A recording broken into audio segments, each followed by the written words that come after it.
पर population representation मिळालं पाहिजे. मला असं वाटतं मी शब्द फार जपून वापरतोय, काय वापरतोय. मग इंग्रजांनी विचार केला आम्ही भारतातून जाणार, पण आम्ही भारतातून जाण्याच्या आधी डिसिजन मेकिंग जी आहे ती डिसिजन मेकिंग समस्त भारतीय लोकांच्या हातामध्ये या ठिकाणी आली पाहिजे. गावडे साहेब या ठिकाणी तुम्हाला मी चाहूल देतो, नाले सर या ठिकाणी तुम्हाला चाहूल देतो, सर्व पदाधिकाऱ्यांना या ठिकाणी चाहूल देतो. नकारात्मक एकही मुद्दा मी या ठिकाणी मांडणार नाही, कारण मला जोडायचं आहे लोकांना या ठिकाणी. कारण मी या सिद्धांताने काम करणारा व्यक्ती आहे. लोकांचा विरोध करून लोकांचं समर्थन मिळवता येत नाही. लोकांचा विरोध करून लोकांचं समर्थन मिळवता येत नाही. तर समर्थनामध्ये जेवढे जेवढे मुद्दे आहेत, जे जे अखंड मानव समूहाच्या कल्याणाचे मुद्दे आहेत, जिथं कुठल्याही जातीवरती कुठल्याही समूहावरती दोषारोपण केला जात नाही, ते लोक निश्चितपणे भविष्यामध्ये आपल्या हक्क आणि अधिकार पदरामध्ये पाडून घेऊ शकतात. मी सर्व संघटनेच्या पदाधिकाऱ्यांना या ठिकाणी मनपूर्वक तुमचं कौतुक करतोय की आपण आपल्या समुदायाच्या हक्क आणि अधिकाराची लढाई लढत असताना इतर समुदायांना या ठिकाणी आव्हान केलेलं आहे, आणि ते सर्व समुदाय या ठिकाणी आहेत. एकदा जोरदार टाळ्या भारताच्या अखंडत्वासाठी.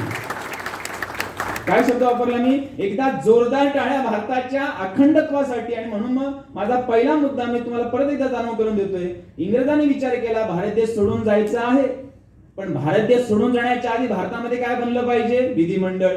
त्यालाच समानार्थी काय? संसद. त्यालाच समानार्थी काय? कायदेमंडळ. आता हे बनवायचं आहे, आणि मग याच्यामध्ये जे रिप्रेझेंटेशन आहे, मराठीमध्ये प्रतिनिधित्व. आता कल्पना करा बंधूंनो, जर मी भारतामधल्या अनेक राज्यांच्या एखाद्या फंक्शन मध्ये जर गेलो, गावडे साहेब, अनेक राज्यांच्या संख्येचा एखाद्या फंक्शन मध्ये जर गेलो आणि मी महाराष्ट्रातून जर गेलो, तर मी बोलताना काय बोलणार? मी महाराष्ट्राचा प्रतिनिधी आहे. बरोबर का चूक?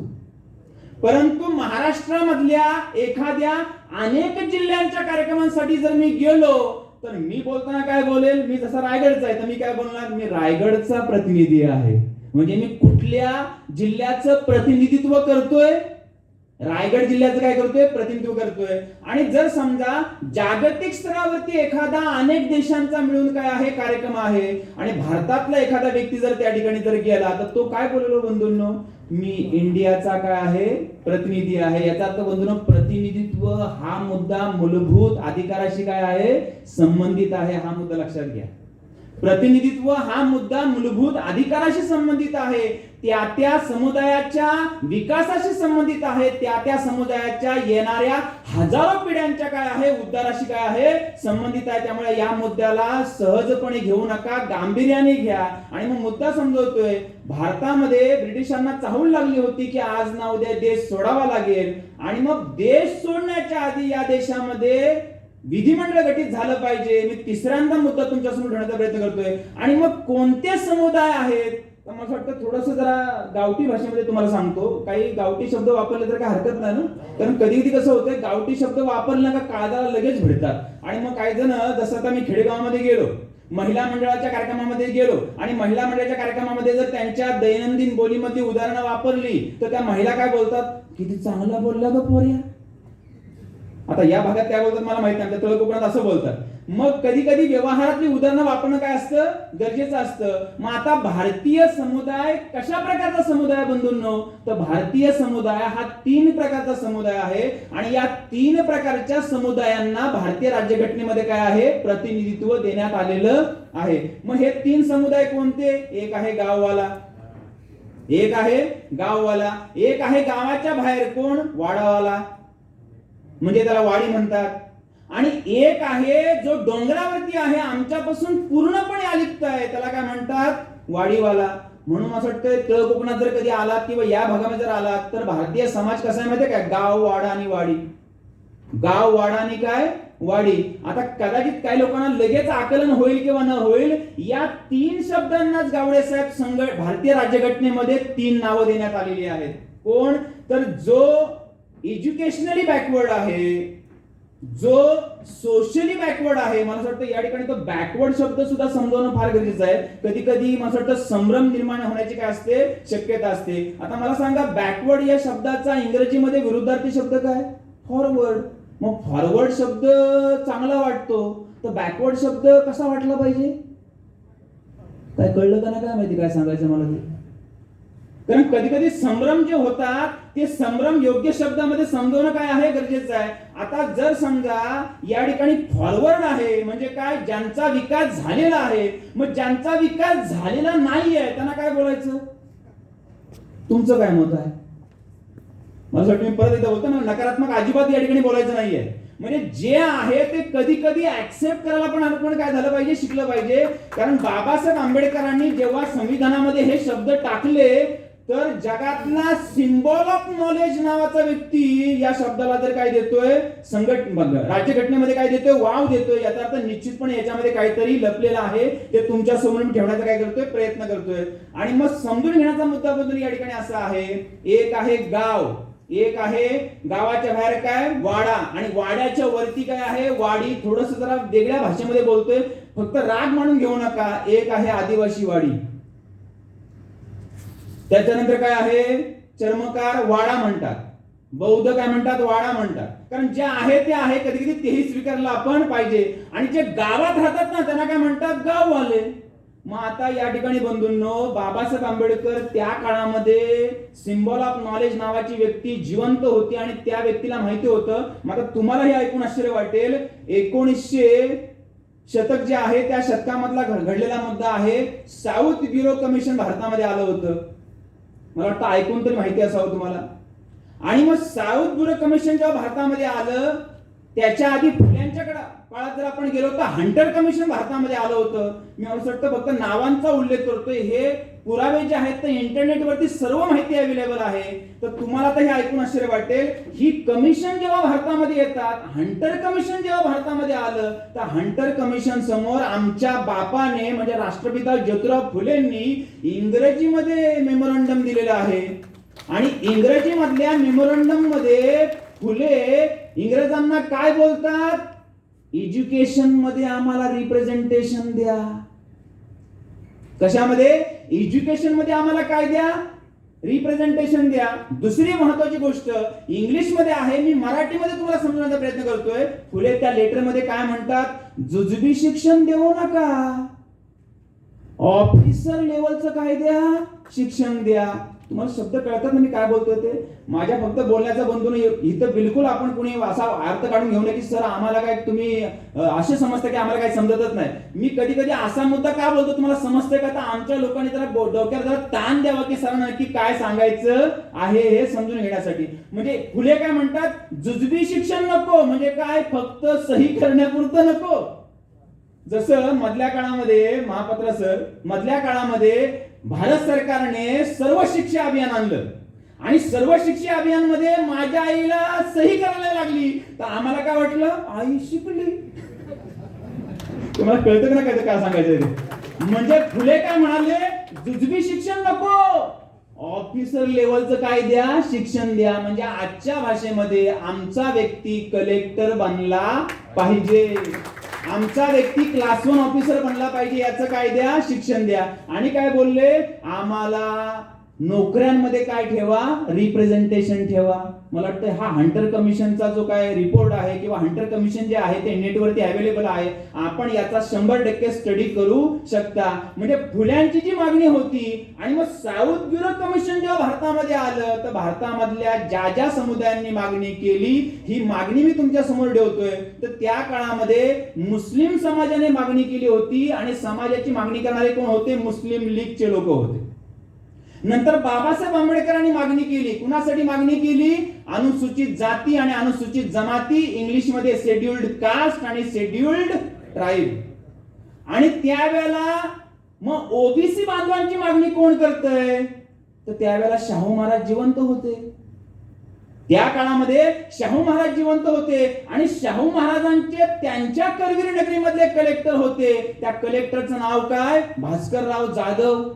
मला असं वाटतं मी प्रत्येक गोष्ट तुमच्या समोर ठेवता असताना संदर्भ सांगतोय. आणि मला असं वाटतं या ठिकाणी पुढच्या काही मुद्द्यांना हात घालण्याच्या आधी, सर आपलं नाव विसरलं मी, मेश्राम सर, आपल्या या ठिकाणी जो मुद्दा तुम्हाला सांगतोय, मी आता पुढच्या माझ्या वक्तव्याला सुरुवात करण्याच्या आधी आणखी एक मुद्दा तुम्हाला सांगतो. कुठल्याही व्यक्तीला ऐकत असताना त्याच्या वक्तव्याला आपण 4 निकष लावले पाहिजे. कारण मी प्रत्येकाच्या वक्तव्याला 4 निकष लावतो आणि त्या 4 निकषामध्ये जर त्याचं वक्तव्य पटलं तर ते मी स्वीकारतो. माझ्याही वक्तव्याला तुम्ही 4 निकष लावा. नंबर 1, माझं बोलणं सत्यावर टिकतं का? नंबर 2, माझं बोलणं तर्कावर टिकतं का? नंबर 3, माझं बोलणं तथ्यावर अवलंबून आहे का? मग तथ्यावर अवलंबून आहे का म्हणजे काय? आर्किओलॉजिकल एव्हिडन्सेस आहेत का माझ्या बोलण्याला? जसं शिवाजी महाराज होऊन गेले, आर्किओलॉजिकल एव्हिडन्सेस आहेत. शिवाजी महाराज होऊन गेले, आर्किओलॉजिकल एव्हिडन्सेस आहेत. म्हणजे सत्य आहे का, तर्क आहे का, तथ्य आहे का? आणि सर्वात शेवटचा निकष, बोलणाऱ्या व्यक्तीचं वक्तव्य अखंड मानव समूहाच्या कल्याणाचं आहे का? जर असेल तर स्वीकारायला काय हरकत नाही. या ठिकाणी मी तुम्हाला स्वातंत्र्याच्या बाबतीमध्ये पण एक मुद्दा सांगतो. कुणाच्या स्वातंत्र्यावरती गदा न आणणं आणि स्वतःच्या स्वातंत्र्यावरती गदा येऊ न देणं याला म्हणतात स्वातंत्र्य. काय बोललो मी? कुणाच्या स्वातंत्र्यावरती गदा न आणणं आणि स्वतःच्या स्वातंत्र्यावरती गदा येऊ न देणं म्हणजे काय स्वातंत्र्य. आता ओबीसीच्या हक्क आणि अधिकारावरती गदा आणली जाते, चर्चा करायची का नाही करायची? तुमचं काय म्हणणं आहे? करायला पाहिजे. आणि करत असताना काळजी घ्यायची. कुठली काळजी घ्यायची? आम्हाला अन्य कुणावरतीही टीका टिप्पणी करायची नाही, पण जे आमचं आहे त्याच्या बाबतीमध्ये डिस्कस आणि डिबेट झालंच पाहिजे. मग मुद्दा कोणता समजून सांगते तुम्हाला या ठिकाणी. मग समुदाय कोणते होते? अनुसूचित जाती आणि अनुसूचित जमाती. कुणी मागणी केली? डॉक्टर बाबासाहेब आंबेडकरांनी. आणि मग सर्वात मोठा जनसमुदाय जो भारतामध्ये होता, ज्या जनसमुदायासंदर्भात साऊथ ब्युरो कमिशनचं मी तुम्हाला उदाहरण सांगतोय, त्याच्यानंतर सायमन कमिशन भारतामध्ये आलं. मला असं वाटतं हे तुम्हाला ऐकून माहिती आहे सर्वांना. पण सायमन कमिशनच्या बाबतीमध्ये इतिहासामध्ये तुम्हाला काय शिकवलं हे पण माहिती आहे. सायमन, तर मी त्या खोलवर जाणार कारण मला आज या ठिकाणी फक्त सकारात्मक तुम्हाला समजून सांगायचं आहे. आणि मग सायमन जर गो बॅक आहे 1928चा कार्यकाळ तर त्या ठिकाणी आहे, तर त्यावेळेला इंग्रजांनी बाबासाहेब आंबेडकरांना एक महत्वपूर्ण मागणी केली. सर्वांनी हा मुद्दा गांभीर्याने ऐका. कुठली मागणी केली? आंबेडकर म्हणजे आता हिंदीमध्ये बोलतोय किंवा मराठीमध्ये बोलतोय हे काय त्यांच्याशी संवाद जो आहे तो मराठीमध्ये आणि हिंदीमध्ये झालेला नाहीये. कशामध्ये झालेला असेल तो? इंग्रजीमध्ये. तर तुम्ही आम्हाला या देशामध्ये कोणते कम्युनिटीज आहेत त्याच्याबद्दल रिपोर्टिंग करा. मला वाटतं याला या हॉलला पण नाव काय आहे? कम्युनिटी. शब्द फार जुळता मिळता आला बघा, कम्युनिटी हॉल. मग कोणत्या कम्युनिटीज आहेत? तर 1928ला आंबेडकर असं बोलतात, एक आहे बॅकवर्ड कास्ट. एक काय आहे? Backward caste. मग बॅकवर्ड कास्ट मध्ये आजच्या लोकांच्या मानसिकतेनुसार काय मोडतात? एससी आणि एसटी. मला वाटतं लोकांची महाराष्ट्रामध्ये हीच मानसिकता आहे. बॅकवर्ड म्हणजे कोण? एससी आणि एसटी. तर आंबेडकर काय बोलले? एक आहे बॅकवर्ड कास्ट म्हणजे आजच्या मानसिकतेमध्ये कोण? एससी आणि एसटी. आंबेडकर बोलले एक आहे हायर कास्ट म्हणजे आजच्या भाषेमध्ये आपण काय बोलतो? वरच्या वर्गातले, किंवा जास्त त्याच्यावरती उहापोह करण्याची काय गरज नाही. आणि आंबेडकर तिसरा शब्द 1928ला महापात्र साहेब चर्चेमध्ये आणतात. कोणता शब्द चर्चेमध्ये आणतात? जो बॅकवर्डही नाहीये, जो हायरही नाहीये, परंतु मध्ये कोणतरी एक मोठा जनसमुदाय आहे आणि त्याला हक्क आणि अधिकार देणं, त्याला रिप्रेझेंटेशन देणं हे खऱ्या अर्थाने भारताचं स्वातंत्र्य असणार आहे. आणि तो जर वगळला गेला आणि तो ज्या दिवशी जागृत होईल त्या दिवशी मात्र तो हक्क आणि अधिकाराविषयी बोलल्याशिवाय राहणार नाही. मला वाटतं त्या काळापासून आम्ही बोललोच नाही. जसं मला वाटतं तुम्हाला हे अजून चांगल्या प्रकारे समजून सांगण्यासाठी एक मुद्दा सांगतो. तुम्हाला माहिती आहे अनुसूचित जाती म्हणजे काय? एससी. अनुसूचित जमाती म्हणजे काय? एसटी. तुम्हाला माहिती आहे का एससी आणि एसटी, देशमुख साहेब, एससी आणि एसटी या दोघांच्याही नावामध्ये बॅकवर्ड शब्द नाहीये, पण स्वतःला बॅकवर्ड समजतात. मला वाटतं काय जण मात्र कधी विचारच नव्हता केला असा. शेड्युल्ड कास्ट, शेड्युल्ड ट्राईब, कुठं आहे बॅकवर्ड कास्ट? या दोघांच्याही नावामध्ये भारतीय राज्यघटनेमध्ये बॅकवर्ड शब्द नाहीये, परंतु ज्याच्या नावामध्ये खऱ्या अर्थाने बॅकवर्ड शब्द आहे काय? अदर बॅकवर्ड क्लास, त्याला नुसतं बीसी जरी म्हटलं ना, बीसी, काय कळलं का ना ऍक्शन काय सांगायचंय ते? याचा अर्थ बंधूंनो आज जोरदार टाळ्या व्हायला पाहिजे. तर आमचा ओबीसी स्वतःला ओबीसी समजू लागलेला आहे. ही आनंदाची बाब आहे. कारण बंधूंनो ओबीसी हा जातींचा समुदाय आहे. आरक्षण जातीला नाही, समुदायाला आहे. काय बोलतोय? आरक्षण जातीला नाही समुदायाला आहे. म्हणजे ज्या महामानवानी हे समुदाय बनवले त्यांना माहिती होतं जाती व्यवस्था खतम करायची असेल तर जाती व्यवस्थेचा समुदाय बनवावा लागेल आणि अल्फाबेटिकली त्या समुदायामध्ये लोकांना काय द्यावा लागेल? न्याय द्यावा लागेल. म्हणजे कोणी असं म्हणणार नाही आम्ही 1 नंबरला, तुम्ही 2 नंबरला का तुम्ही 3 नंबरला का. कारण बंधूंनो, अनुसूचित केलेल्या जाती अल्फाबेटिकली लिस्टिंग आहे. किती आहेत माहिती आहे का महाराष्ट्रामध्ये जाती? 59. कशामध्ये? एससी मध्ये. नंतर अनुसूचित केलेल्या जमाती म्हणजे काय? अनुसूचित जमाती म्हणजे काय? एसटी. किती आहेत महाराष्ट्रामध्ये जाती माहिती आहे तुम्हाला? 45. मला वाटतं काही जातींचा नंबर पण तुम्हाला सांगता येऊ शकतो. जसं आता बघा, आपण जेव्हा विचार करतो तर एससी मध्ये 11 नंबरला चर्मकार समाज आहे. तो 11 नंबर कधीच बदलणार नाही. काय बोललो? काय कळलं? पण आमचा वाडवळ असेल, आमचा भंडारी असेल, आमचा कुणबी असेल, सांगता येत नाही नंबर काय. मग आम्हाला आमचा नंबर कन्फर्म नको? लिस्टिंग मध्ये आम्ही कुठल्या नंबरला आहोत आम्हाला आमचा नंबर कन्फर्म पाहिजे. आणि कन्फर्म नंबर जर आम्हाला कळला तर मला वाटतंय जे रिप्रेझेंटेशन मागायचं ना आपल्याला, ते मागताना आपल्याकडे ताकद असणार आहे. काय? आमची सुद्धा अल्फाबेटिकली काय आहे? यादी आहे. याचा अर्थ बंधूंना मुद्दा तर परत समजून घ्या. मग आंबेडकर काय बोलले? एक आहे बॅकवर्ड कास्ट म्हणजे बीसी, एक आहे हायर कास्ट म्हणजे एससी. परंतु या दोघांच्या मध्ये एक जनसमुदाय आहे. आणि 1928 ला मी लाख लाख धन्यवाद देतो डॉक्टर बाबासाहेब आंबेडकरांना की भारतामधल्या बहुसंख्याक लोकांच्या समुदायाला बाबासाहेबांनी चर्चेमध्ये आणलं. त्या समुदायाचं नाव काय आहे? Other backward caste. म्हणजे धन्यवाद कुणाला? डॉक्टर भीमराव रामजी आंबेडकरांना. आणि मला वाटतं याच्यामध्ये गावडे साहेब हे पण तुम्हाला सांगतो, याच्यामध्ये आणखीन एका माणसाला धन्यवाद द्यावा लागेल. कुणाला? आपल्याच माणसाला द्यावा लागेल. कारण जेव्हा ओबीसीची लढाई सुरू झाली तेव्हापासून ओबीसी मधलेच काही बांधव विचारायचे कोण आहेत ओबीसी, कोण आहेत ओबीसी. म्हणजे आपलेच ओबीसी बांधव विचारायचे काय कोण आहेत ओबीसी. आणि मग त्याच्यामध्ये एक मी नाव घेतो, पोलादी पुरुष सरदार वल्लभभाई पटेल यांनी भारतीय राज्यघटना लिहित असताना आंबेडकरांना प्रश्न विचारला, आंबेडकर हु आर द ओबीसीज. आणि मला वाटतं आंबेडकरांना सरदार वल्लभभाई पटेलांनी संधीच उपलब्ध करून दिली.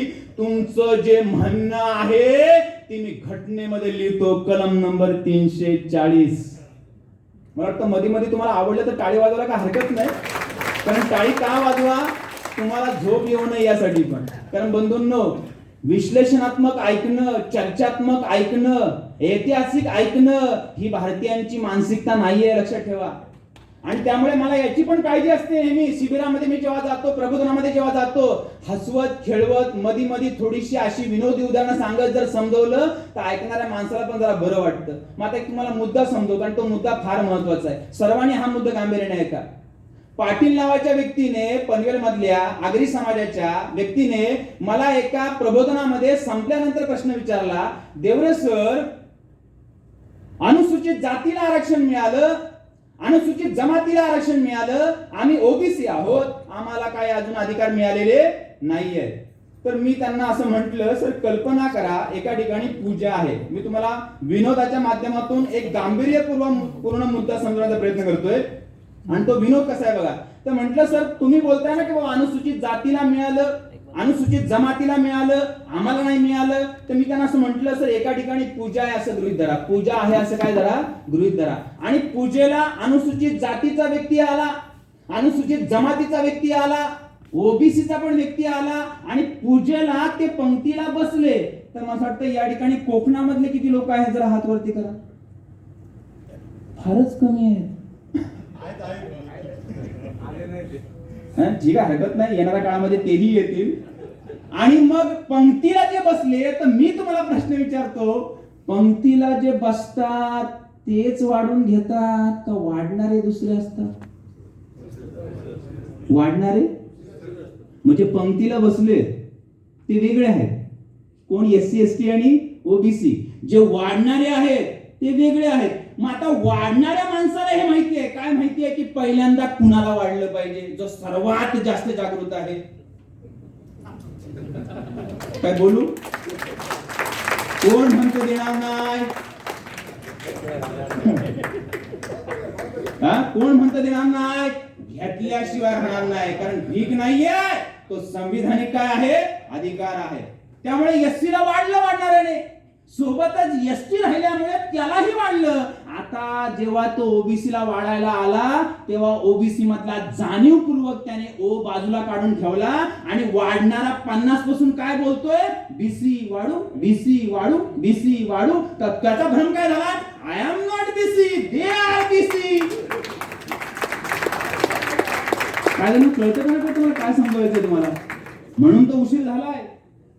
नाहीतर जर 50लाच कळलं असतं ना आम्हाला, तर मी तुम्हाला खात्रीशी सांगतो कदाचित आज लोकांची ही मानसिकता बनली असती. काय मानसिकता बनली असती, जर सर्वांना मिळतंय ना तर आता आरक्षणाची गरज नाही.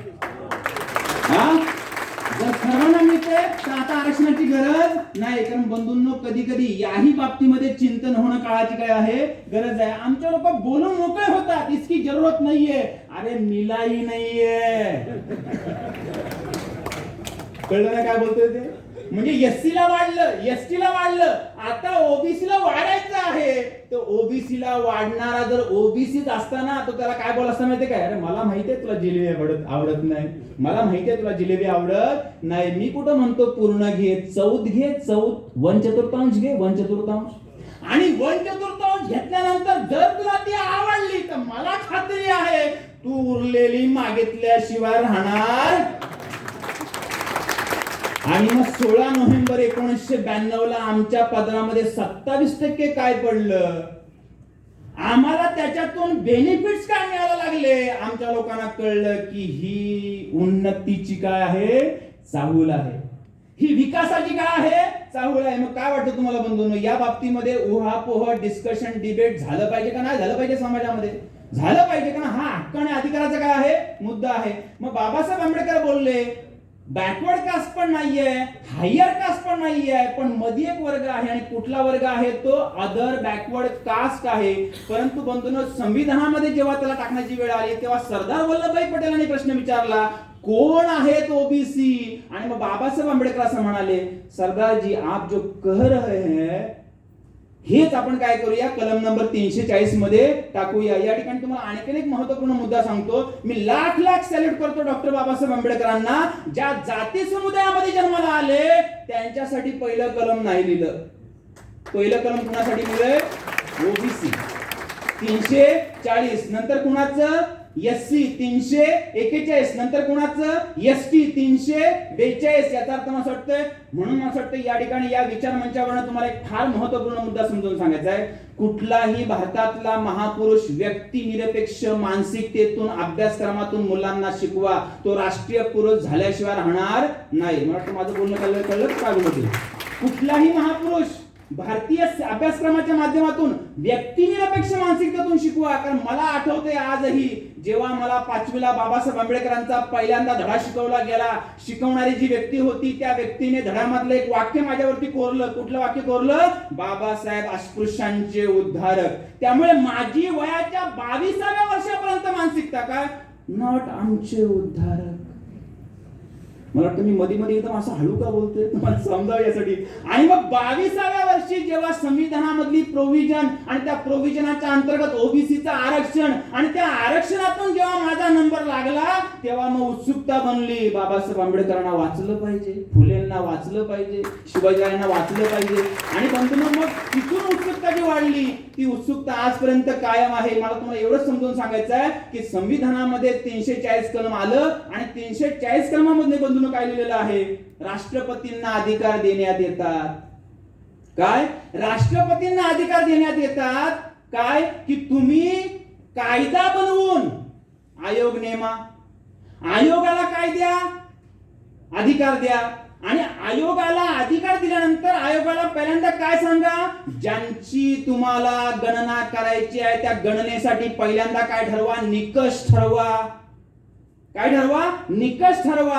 आणि निकष ठरवल्यानंतर तुम्ही संपूर्ण भारतामध्ये त्या लोकांचा काय करा, सर्वे करा. आणि सर्वे केल्यानंतर माहितीच्या आधारे जी माहिती कलेक्ट होईल त्या कलेक्ट माहितीच्या आधारे काय करा, शिफारशी करा. आणि त्या शिफारशी संसदेला काय करा, सादर करा. आणि मग संसदेमध्ये सादर करताना राष्ट्रपतींनी ते कशामध्ये सादर करायचं, संसदेमध्ये, आणि मग त्या ठिकाणी संसदेमध्ये काय होऊ द्या, डिबेट आणि काय होऊ द्या, डिस्कशन होऊ द्या. याचा अर्थ बंधूंनो, जर बाबासाहेब आंबेडकरांनी भारतीय राज्यघटनेमध्ये 340 कलम लिहिलं नसतं तर ओबीसी बांधवांसाठी जे 2 आयोग नेमले गेलेले आहेत, नंबर 1 कालेलकर आयोग, नंबर 2 मंडल आयोग, मला असं वाटतं हे आयोग कदाचित अस्तित्वात आले नसते.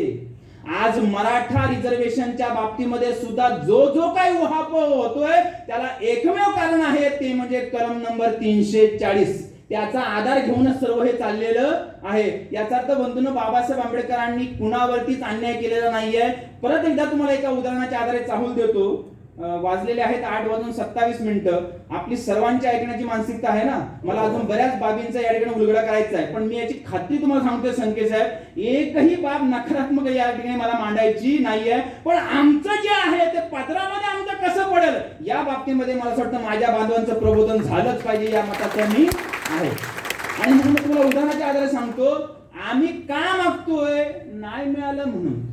जर 50 पासून आम्हाला योग्य पद्धतीने जर मिळालं असतं तर मी मगाशी बोललो त्याप्रमाणे आता तुम्हाला उदाहरणाच्या आधारे सांगतो. भारतीय राज्यघटना कलम नंबर 45 डायरेक्टिव्ह प्रिन्सिपल, मराठीमध्ये मार्गदर्शक तत्व, त्या मार्गदर्शक तत्वामध्ये B.R. आंबेडकर असं लिहून ठेवतात. काय लिहून ठेवतात? राष्ट्रपतींना अधिकार देण्यात येतात की त्यांनी भारतीय संविधान लागू झाल्यानंतर पहिल्या दशकामध्ये, मग पहिलं दशक म्हणजे काय, 1950 ते 1960, ऐकताय गांभीर्याने, पहिल्या दशकामध्ये म्हणजे 1950 ते 1960 कायदा बनवून 1ली ते 8वीचं शिक्षण मोफत आणि सक्तीचं करावं. मला असं वाटतं हे एकदम असं समजण्यासाठी, एकदम चांगल्या प्रकारे समजण्यासाठी तुम्हाला उदाहरण देऊन सांगतो. मला आठवते पूर्वीचे शिक्षक हाडाचे शिक्षक होते. काय बोललो कळलं? पूर्वीचे शिक्षक हाडाचे शिक्षक होते. मुलगा जर नाही आला तर त्याच्या घरापर्यंत जायचे, मारत मारत घेऊन यायचे. कारण का?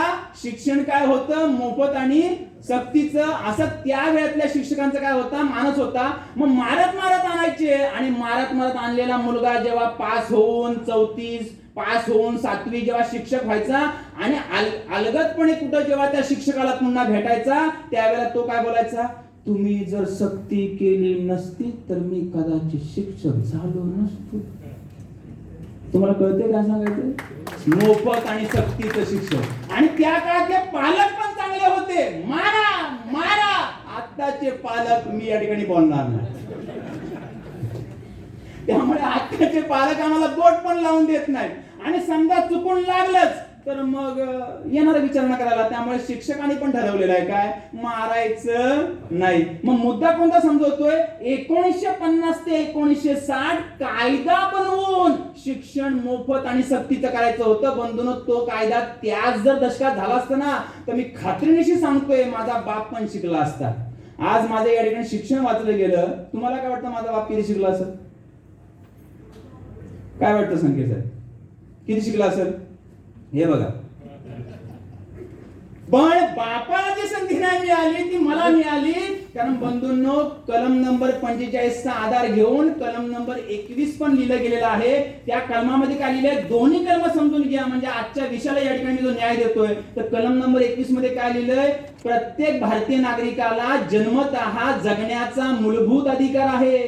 आणि जगण्यासाठी जे जे लागतं, मग शिक्षण असेल प्रोव्हाइड केलं पाहिजे गव्हर्नमेंटने, एज्युकेशन कुणी प्रोव्हाइड केलं पाहिजे, गव्हर्नमेंटने, आरोग्य असेल कुणी प्रोव्हाइड केलं पाहिजे, गव्हर्नमेंटने. मग मी तुम्हाला समजायचा मुद्दा कोणता, एज्युकेशनचा मुद्दा आहे. कल्पना करा 1950 ते 1960 या दशकामध्ये जर 1ली ते 8वीचं शिक्षण मोफत झालं असतं तर काय झालं असतं, आपल्या आधीच्या पिढ्या शिकल्या असत्या. आणि आधीच्या पिढ्या जर शिकल्या असत्या तर मला खात्री आहे आमचा ओबीसीचा बांधव किमान क्लास 4 मध्ये तरी कामाला लागला असता.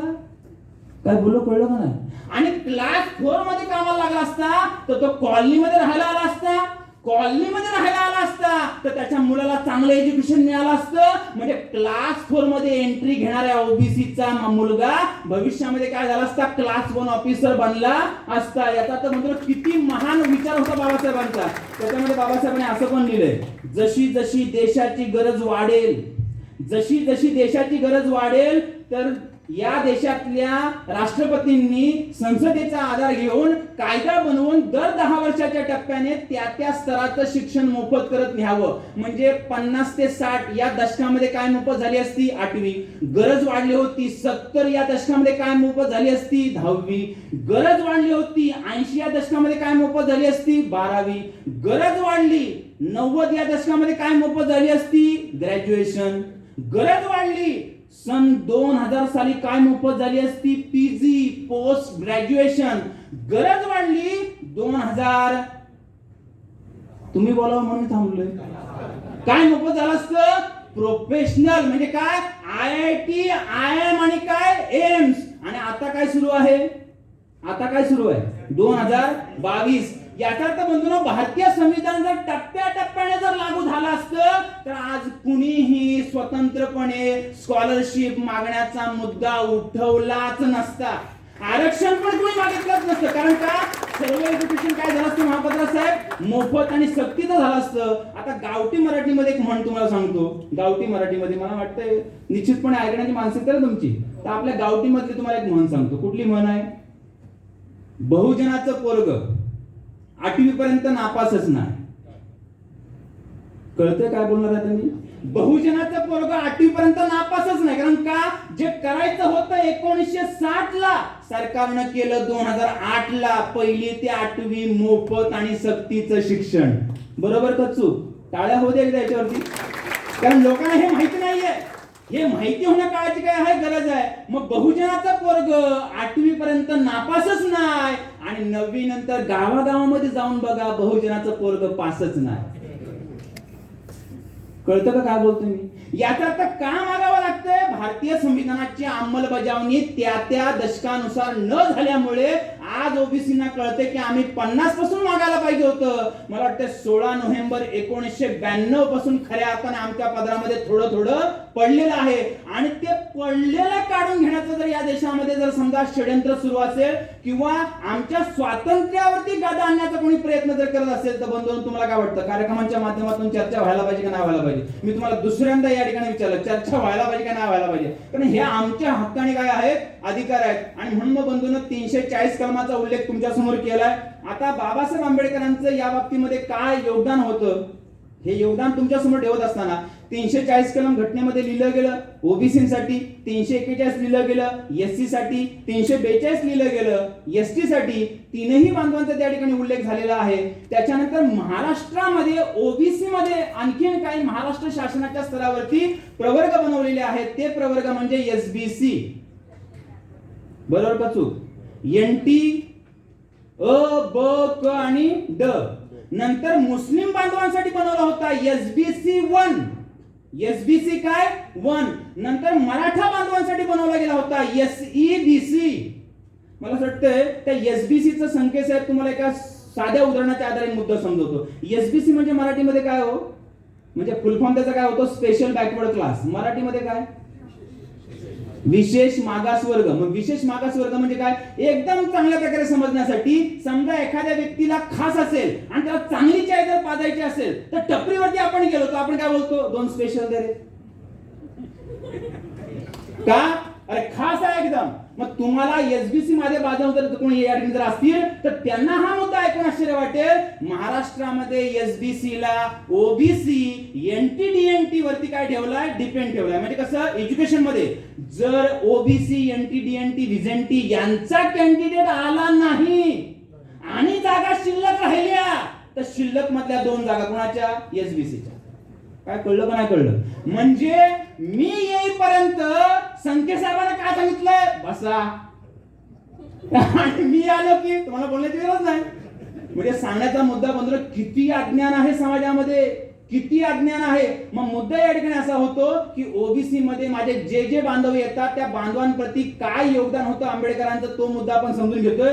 आणि मग 340 कलम लिहिलं. आंबेडकर वारंवार बोलत होते. काय बोलत होते? ओबीसींना मोजा. काय करा, ओबीसींना मोजा. परंतु ओबीसींना मोजण्याची बंधूंनो या देशामध्ये प्रक्रिया सुरू नव्हती. आता मला वाटतं काही लोकांना हे सुद्धा अजून कळत नाही जनगणना का पाहिजे. तर जनगणनेच्या संदर्भात तुम्हाला एक उदाहरण सांगतो, म्हणजे मला वाटतं तुम्हाला त्या उदाहरणाच्या आधारे हा मुद्दा समजेल की जनगणना का महत्वाची आहे. तर बंधूंनो 1972चा हा मुद्दा आहे, नेटवरती अवेलेबल आहे. 1972 साली वन विभागाने भारत सरकारला एक अहवाल पुरवला. त्या अहवालामध्ये वन विभाग काय सांगते भारत सरकारला, भारतातली वाघांची संख्या घटत चाललेली आहे. आता वाघांची संख्या घटत चाललेली आहे हे मोजल्याशिवाय कळलं काय, काय बोललं, कळलं ना. आणि मग घटत चाललेली आहे तर संख्या पण सांगितली 1827 फक्त काय आहे, संख्या आहे. मग सरकारला कळलं निसर्गाचा समतोल जर राखायचा असेल तर भारतामधल्या वन्य ह्याच्यामधल्या प्राण्यांमधला प्रत्येक प्राणी काय राहायला पाहिजे, जिवंत राहायला पाहिजे. आणि म्हणून बंधूंनो एप्रिल 1973 ला भारत सरकारने एक प्रकल्प राबवला. त्या प्रकल्पाचं नाव काय, प्रोजेक्ट टायगर. प्रोजेक्ट काय, टायगर. आणि विशेष अनुदान दिलं भारत सरकारने त्या प्रकल्पाला. आणि तुम्हाला मग हे ऐकून आश्चर्य वाटेल, 1989 ला त्या प्रोजेक्ट टायगरचा अहवाल भारत सरकारला सादर करण्यात आला. आणि एक फार महत्वाचं भाकीत त्या अहवालाने केलं काय, वाघांची संख्या वाढलेली आहे. आणि किती झालेली आहे ती संख्या, 2507. कितीने वाढलेली आहे, 916 ने. किती टक्क्याने वाढलेली आहे, 137.22% संख्या वाढलेली आहे. तुम्हाला मग आता कळेल जनगणना म्हणजे काय, ओबीसी का मोजले पाहिजेत, प्रतिनिधित्व किती आहे आणि संख्या किती आहे. प्रतिनिधित्व किती आहे आणि संख्या किती आहे, तुम्हाला कळतं का नाही कळतं, काय समजवतोय. याचा अर्थ बंधूंनो या देशातल्या ओबीसीला जाग करणं ही काळाची काय आहे, गरज आहे. आणि काय गरज आहे, ठीक आहे आपलं गेलं पण आपल्या येणाऱ्या पिढीचं भवितव्य काय आहे, अंधारात आहे. आणि बंधूंनो रिझर्वेशनची मागणी करणं, रिप्रेझेंटेशनची मागणी करणं म्हणजे भीक मागणं, हा डोक्यातला गैरसमज काढून टाका. रिप्रेझेंटेशन आहे ते आपलं काय आहे, प्रतिनिधित्व आहे. मग कल्पना करा बंधूंनो, बाबासाहेब काय म्हणतात, ओबीसीसाठी काय नेमा, आयोग नेमा. आता याचा आणखीन जुना इतिहास आहे, फक्त 2 ते 3 मिनिटात तुम्हाला जुना इतिहास सांगतो. 1872 साली इंग्रजांनी भारतामध्ये पहिली जनगणना केली. आणि 1872 नंतर 1881, 1891, नंतर 1901, नंतर 1911, नंतर 1921, नंतर 1931. 1931 पर्यंत भारत देशामध्ये समुदाय निहाय, शब्द काय वापरला मी, समुदाय निहाय, म्हणजे या इथल्या भाषेमध्ये वापरतो, कम्युनिटी निहाय काय झाली होती, जनगणना झाली होती. आणि मग तुम्हाला ऐकून आश्चर्य वाटेल, 1931च्या जनगणनेनुसार आपण 52% आहोत. काय बोललो मी, 1931च्या जनगणनेनुसार आपण किती आहोत, 52% आहोत. आणि 1931 ची जनगणना म्हणजे बंधूंनो इन्क्लुडिंग पाकिस्तान. काय कळलं का नाही. मग आता 47 ला जेव्हा पाकिस्तान आपल्यापासून काय होतोय, वेगळा होतोय, आणि पाकिस्तानची मागणी होती 33.33% म्हणजे 30%. मग कल्पना करा, जेव्हा 100% भारत होता, 100% भारत होता, पाकिस्तान इन्क्लुडिंग करून आपण 52% होतो. आता 70% भारत आहे. मला वाटतं निश्चितपणे हा गणितीचा मुद्दा आहे. मग या 100%ला पुन्हा शतमानामध्ये कन्वर्ट करावं लागेल की नाही. मग जर 70%ला 100 पर्यंत ताणायचं असेल तर 52ला पण ताणावं लागेल. आणि आज जर ओबीसीची जात निहाय जनगणना झाली तर ओबीसी 65%च्या वर गेल्याशिवाय राहणार नाही. आणि 65%च्या वर जर गेला तर मला वाटतं हे पण कधी कधी आमच्या लोकांना लगेच आकलन होत नाही. 65% म्हणजे काय, 3600 कलेक्टर आहेत, कळते का नाही, 3600 कलेक्टर आहेत.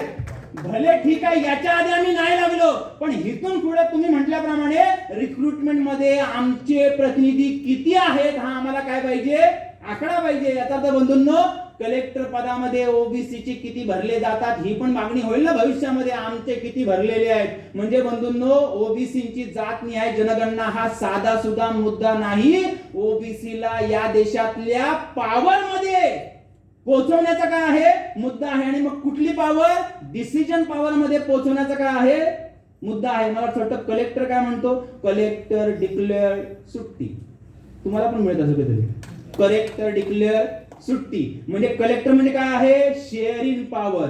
मग बाबासाहेबांनी प्रयत्न केला, प्रयत्न असफल झाला. बाबासाहेबांनी शेवटी निर्णय घेतला आणि बंधूंनो 10 ऑक्टोबर 1951 ला बाबासाहेब आंबेडकरांनी मीडिया समोर आपला राजीनामा दिला. का?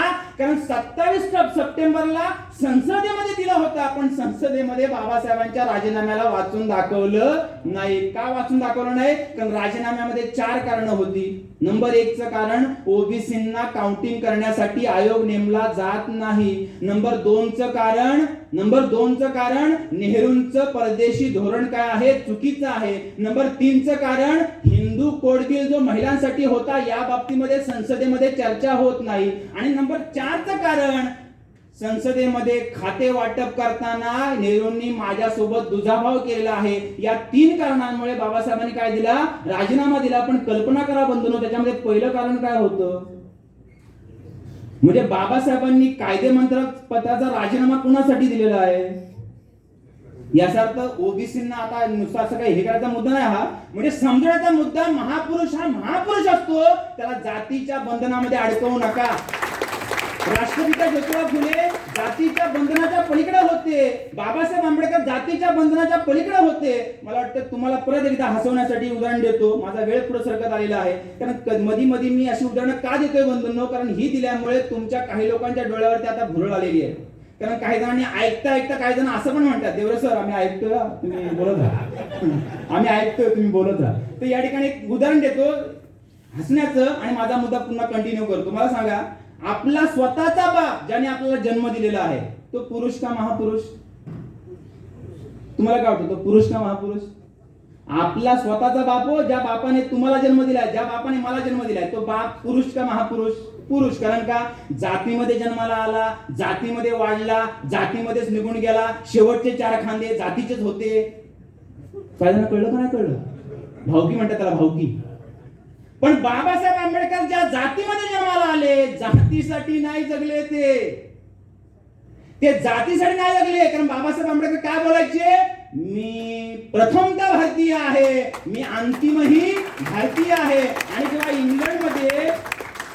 इंग्लंडमध्ये कोलंबिया विद्यापीठामध्ये बाबासाहेबांना जेव्हा ऑफर देण्यात आली की तुमची डिग्री पूर्ण झाली की भारताच्या बाहेर जाऊ, तुम्ही भारतात जाऊ नका, इथंच राहा, त्यावेळेला बाबासाहेबांचं वाक्य नोटिंग करण्यासारखं आहे. काय, माय एज्युकेशन फॉर माय सोसायटी. पण सोसायटी या शब्दाचा भारतीयांनी संकुचित अर्थ घेतलाय. मला वाटतं मी काय एवढा देखून बोलू, तुम्हाला कळत असेल तर. बाबासाहेबांनी सोसायटी जे म्हटले ना, त्याचा आमच्या भारतीय लोकांनी संकुचित अर्थ का घेतलाय, बाबासाहेब फक्त एससी साठी आले. तर हा देखील दृष्टिकोन आपण बदलला पाहिजे. आणि मग मुद्दा कोणता आहे, माझा बाप पुरुष का?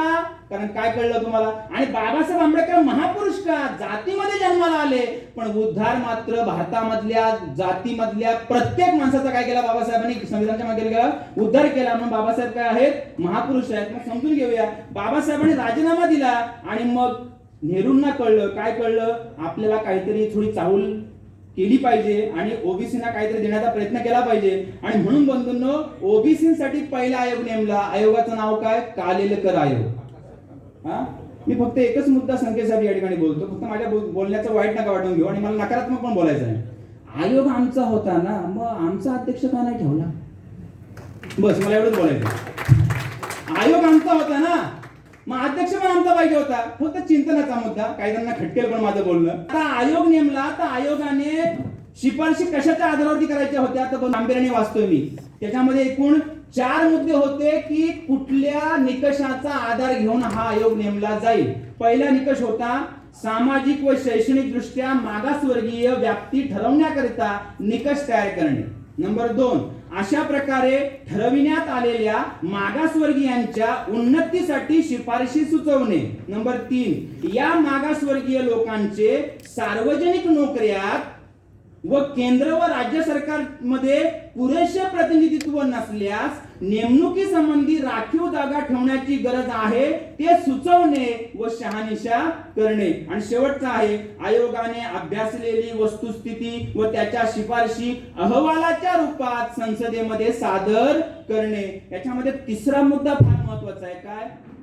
सार्वजनिक नोकऱ्यात आणि केंद्र आणि राज्य सरकारमध्ये पुरेसे प्रतिनिधित्व.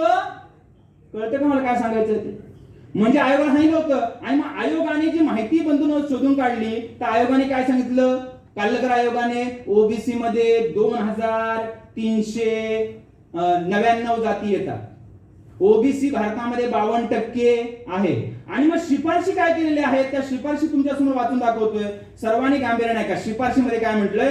जो मुद्दा आज आपण घेतलेला आहे शिफारशी मधली पहिली शिफारस होती काय? 1961च्या जनगणनेत ओबीसींची जातनिहाय जनगणना केली जावी. म्हणजे आपण जे बोलतोय ते आयोगाने पण सांगितलं होतं. परंतु कालेलकर आयोगावरती सरकारने काय केलं नाही? चर्चा सुद्धा घडवून आणली नाही. दुसरा काय म्हटलं होतं? सामाजिक स्तर उंचवण्याचा प्रयत्न करावा. सामाजिक स्तर उंचवण्याचा काय करावा? प्रयत्न करावा. तिसरा काय होता? सर्व स्त्रियांना मागासवर्गीय समजण्यात यावं. म्हणजे ओबीसीला रिझर्वेशन देताना त्याच्यामध्ये ओबीसी स्त्रियांचा सुद्धा काय करावा? विचार करावा. हा उल्लेख त्याच्यामध्ये होता. नंतर होतं तंत्रज्ञान आणि व्यवसाय क्षेत्रात 70% आरक्षण ठेवण्यात यावं. नंतर होतं विविध प्रकारच्या योजना राबवून आर्थिक दर्जा वाढवण्याचा प्रयत्न करण्यात यावा. आणि शेवटचा मुद्दा फार महत्वाचा आहे. गांभीर्याने ऐका. काय होतं?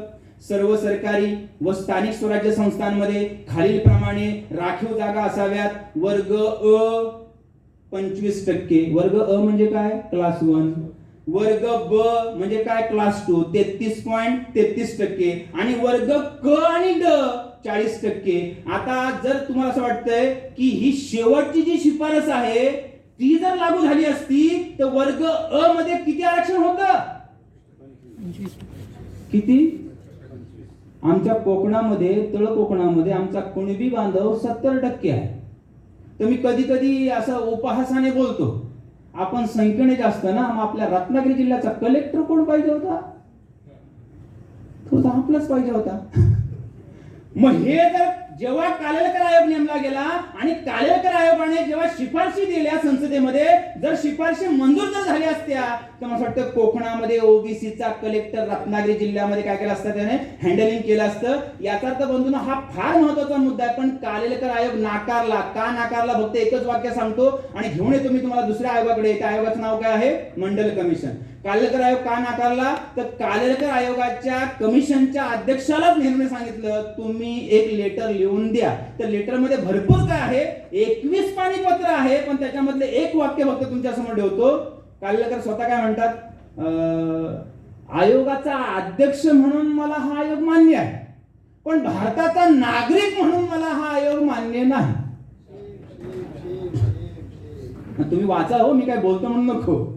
कारण तथ्य आहे का नाही, पुरावा आहे का नाही. म्हणजे आयोगाचा अध्यक्ष म्हणून मला हे मान्य आहे की त्यांना मिळायला पाहिजे, पण भारताचा नागरिक म्हणून मला हे मान्य नाही. म्हणजे समजवण्याचा मुद्दा बंधूंनो, भविष्यामध्ये या बाबतीमध्ये लोकांचं वैचारिक परिवर्तन होणं ही काळाची काय आहे? गरज आहे. मग नंतर दुसरा आयोग नेमला गेला. त्या आयोगाचं नाव काय आहे? मंडल कमिशन. त्या बाबतीमध्ये पण तुम्हाला ऐकून आश्चर्य वाटेल, 77-78 ला भारतामध्ये पहिल्यांदा आणीबाणी आली. आणि एकदा वेळेची तुम्हाला चाहूल देतो. 8:49 झालेले आहेत. मला आपण आता जास्तीत जास्त 22 मिनिटं आपण ऐकावं फक्त, बस. मानसिकता आहे 22 मिनिटं ऐकण्याची. आणि मी काळजी घेईन तुम्हाला कुठल्याही प्रकारचा कंटाळा येणार नाही याची. तर 22 मिनिटांमध्ये जे जे समजवतोय ना ते फार महत्वाचं आहे. आणि गावडे साहेबांना विनंती करेन, जर भविष्यामध्ये पुन्हा कधी जर बोलवलं ना तर मला पुरेसा वेळ द्या. कारण मांडणी करताना घाई जर झाली तर एकाही मुद्द्याला व्यवस्थित न्याय देता येत नाही.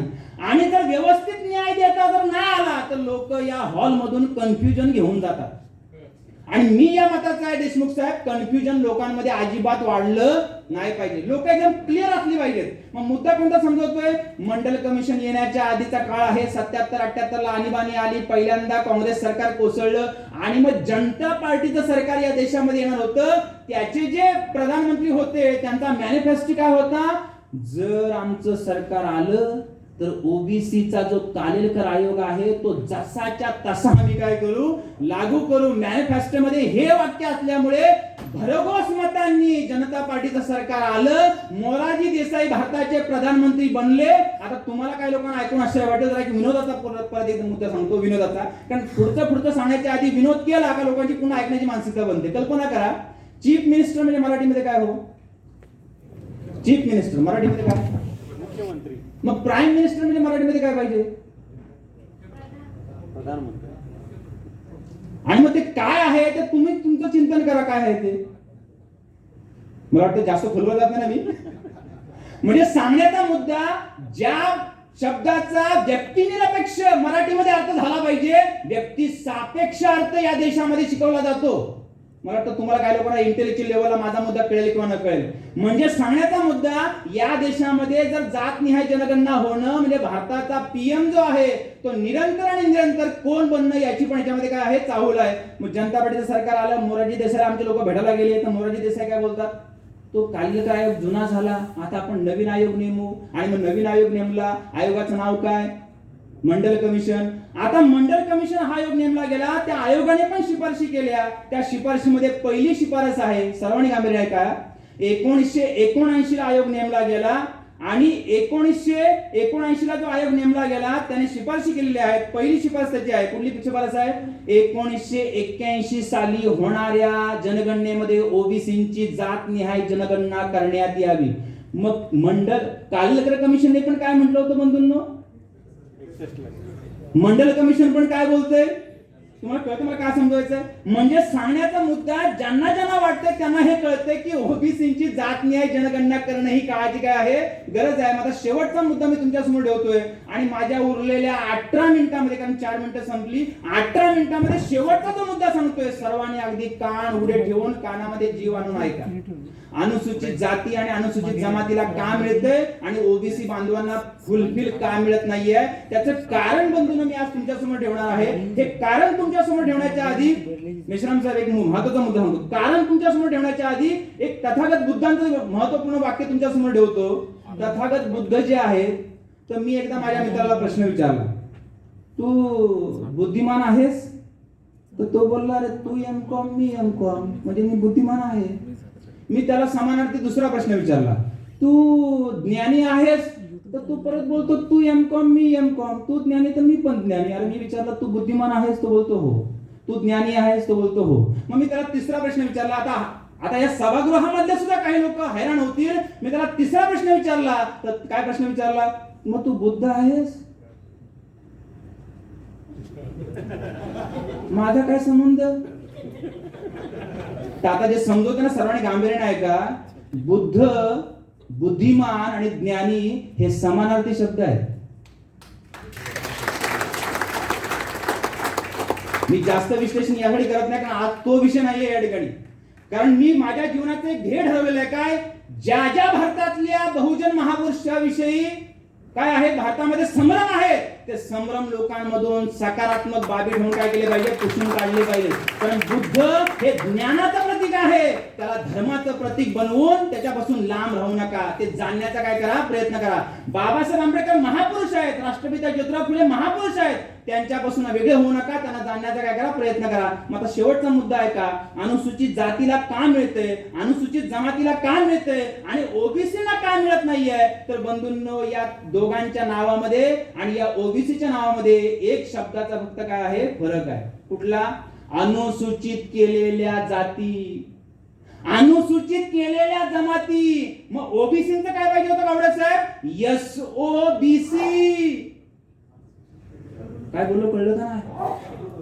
एसओबीसी म्हणजे काय, शेड्युल्ड अदर बॅकवर्ड क्लास. आणि यासाठी आम्ही बोलतोय की आमची जातनिहाय जनगणना करा, आमचा आकडा निश्चित करा. म्हणजे राष्ट्रपती संसदेमध्ये आमची काय ठेवतील, अल्फाबेटिकली यादी ठेवतील. आणि संसदेने मंजुरी दिली, विधानसभेने मंजुरी दिली, राज्यसभेने मंजुरी दिली, लोकसभेने मंजुरी दिली, तर राष्ट्रपती ती जी लिस्टिंग केलेली यादी आहे ना अल्फाबेटिकली, ती राजमुद्रित पत्रिकेमध्ये काय करतील, प्रदर्शित करतील. आणि जशी ही आमची अनुसूची बनली तर ओबीसीला ऍडक्वेट रिप्रेझेंटेशन द्यावंच लागेल. मला वाटतं मी तो मुद्दा बोलतो सहज लगेच कळणार ना मला काय सांगायचं ते. ऍडेक्वेट रिप्रेझेंटेशन म्हणजे काय? ज्याची जेवढी संख्या तेवढं प्रतिनिधित्व. एससी ची संख्या किती आहे? 15%.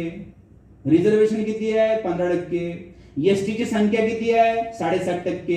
रिझर्वेशन किती आहे? 7.5%. ओबीसीची संख्या किती आहे? 1931 चा आकडा 52%. सरकार रिवाइज करायला काय नाहीये? तयार नाहीये. आणि वारंवार संसदेचाच घटनेचा आधार घेते आणि लोकांमध्ये भ्रम काय निर्माण करतात? आरक्षणाची मर्यादा 50%च्या वरती जाता येत नाही. आणि मग केरळमध्ये 66% आहे आरक्षण, तमिळनाडूमध्ये 74% आहे, आंध्र प्रदेशमध्ये 69% आहे. याचा अर्थ मला प्रश्न तुम्हाला हॉलमध्ये उपस्थित करायचा आहे का त्यांच्या देशा म्हणजे त्यांच्या राज्यामध्ये संविधानाचं उल्लंघन होतंय का केंद्रामध्ये संविधानाचं उल्लंघन होतंय? काय कळलं का नाही? काय समजायचं? राज्य सरकार संविधानाचं उल्लंघन करतंय का केंद्र सरकार संविधानाचं उल्लंघन करतंय? याचा अर्थ बंधूंनो, ओबीसीला सुद्धा ऍडेक्वेट दिलं जाऊ शकतं. ओबीसीची जातनिहाय जनगणना होणं काळाची काय आहे? गरज आहे. तुम्हाला एका उदाहरणाच्या आधारे हा मुद्दा असा समजवतो. तुम्हाला जवळचं रेल्वे स्टेशन कोणतं? बोईसरला कुठल्या कुठल्या ट्रेन थांबतात? एकदम लांब लांबच्या आहेत त्याच्यापैकी सुपरफास्ट मेल, राजधानी, कुठल्या कुठल्या थांबतात बोईसरला? राजधानी थांबते काय? का थांबत नाही माहितीये? राजधानी निघते मुंबईवरनं, जाते दिल्लीला. एकतर दिल्लीला तरी ठरतं किंवा मुंबईला तरी ठरतं की ही कुठल्या स्टेशनला थांबणार. त्याला म्हणतात शेड्युल्ड ऑफ स्टेशन्स. काय कळलं का नाही? कळलं काय समजवते? म्हणजे काय? स्टेशनांची अनुसूची.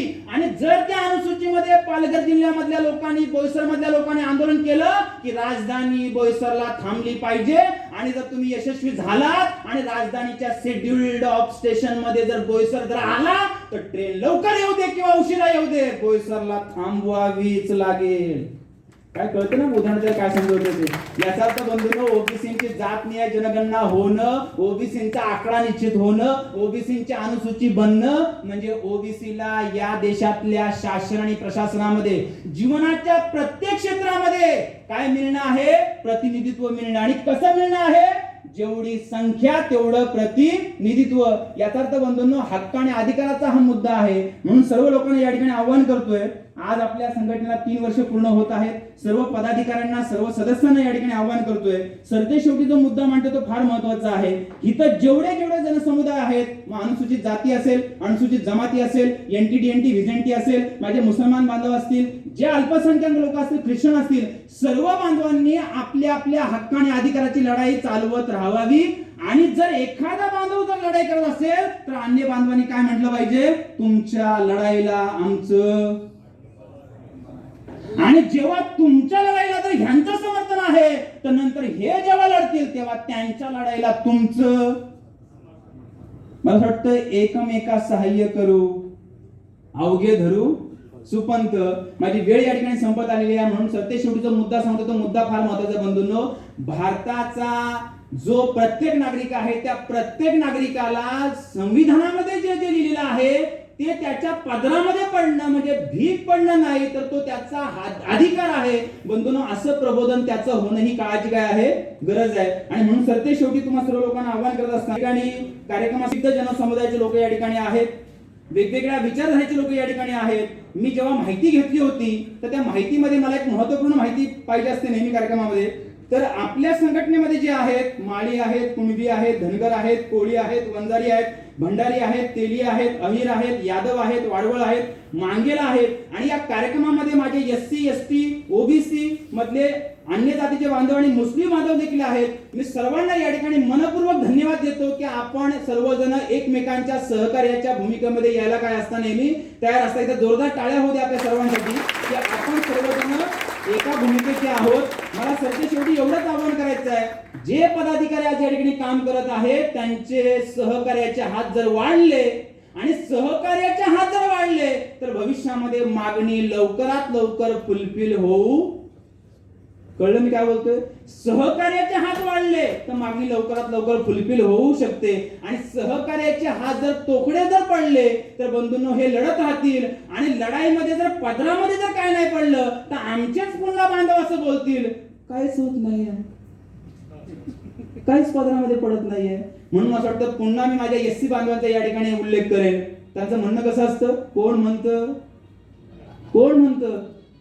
बोला की जरा, कोण म्हणतं देणार नाही, घेतल्याशिवाय होणार नाही. तर स्वतःच्या हक्काने अधिकारासाठी जर काही लोक पुढाकार घेतायत, काही लोक जर पुढाकार घेतायत, तुम्हाला जर पुढाकार घेता येत नसेल तर मी सरतेशेवटी तुम्हाला आव्हान करतोय, जर वेळ देता येत नसेल तर तुम्ही काय द्या, आर्थिक सहकार्य द्या. जर आर्थिक सहकार्य देता येत नसेल तर नैतिक पाठबळ द्या. निंदा करू नका. करणाऱ्या या व्यक्तींचा काय वाढवा, हौसला वाढवा. निश्चितपणे बंधूंनो, आपल्या हक्काने अधिकार आपण आपल्या पदरामध्ये पाडून घेतल्याशिवाय राहणार नाही आहोत. तर सर्वांनी या ठिकाणी आजच्या कार्यक्रमाच्या निमित्ताने आम्हाला आपल्या ठिकाणी बोलवलं, त्याबद्दल सर्वात शेवटचे 2 शब्दांनी मी या ठिकाणी थांबतोय. धन्यवाद मानणार नाही मी तुम्ही मला बोलवलं म्हणून. का, धन्यवादामधला धन्य काढा काय राहतो. आणि या बोईसर मधल्या या कॉलनी मधल्या लोकांना आव्हान करतोय, एससी एसटी ओबीसी मध्ये वाद निर्माण करण्याचा प्रयत्न जर कोणी केला तर हाणून पाडा. कारण आम्हाला वाद नको, आम्हाला संवाद पाहिजे, लक्षात ठेवा. त्यामुळे धन्यवाद नाही, आम्हाला संवाद पाहिजे, आम्हाला वाद नको. आणि देशमुख साहेब म्हणतात, आपण जे लढत आहात सगळेजण, निश्चितपणे वाखाणण्यासारखा कार्यक्रम आहे. आपण सर्वांनी एकजुटीने अन्यायाचा काय केला पाहिजे, विरोध केला पाहिजे. मी आभारही मानणार नाही तुमचं मला बोलवलं म्हणून. का, आभारामधला आकडा काय राहतो, ज्यांना असं वाटतंय ना माझ्या समाजाचं कल्याण झालं पाहिजे, तर ज्यांनी खांदा उचललाय ना कुठला समाजाचा, त्यांचा भार वाढलाय, खांद्याला खांदा लावायला या.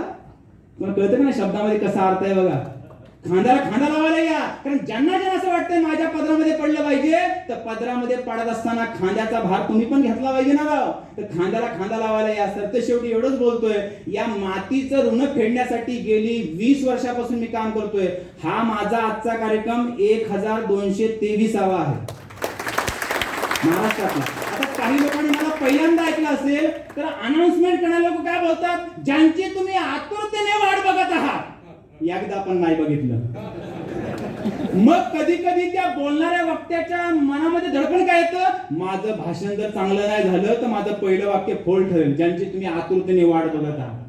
तर मला वाटतं इथं बरं झालं की कोणी असं बोललं नाही की ज्यांची तुम्ही आतुरतेने काय बघत आहात, वाट बघत आहात. बंधूंनो, खऱ्या अर्थाने प्रबोधन झालं पाहिजे, न्यायाचं प्रबोधन झालं पाहिजे, या मताचा मी या ठिकाणी आहे. मातीचं ऋण फेडण्यासाठी अखंड महाराष्ट्रामध्ये फिरतोय. जिथं जिथं तुम्हाला असं वाटेल की बाबा प्रबोधनासाठी मी यायला पाहिजे, माझी गरज आहे, तर निश्चितपणे कधीही हाक मारा. हाकेला साथ द्यायला मी नेहमीच काय राहीन, तत्पर राहीन. एवढं बोलतो आणि या ठिकाणी थांबतो. जय जिजाऊ, जय शिवराय, जय भीम, जय शिवराय, जय संविधान, जय ओबीसी.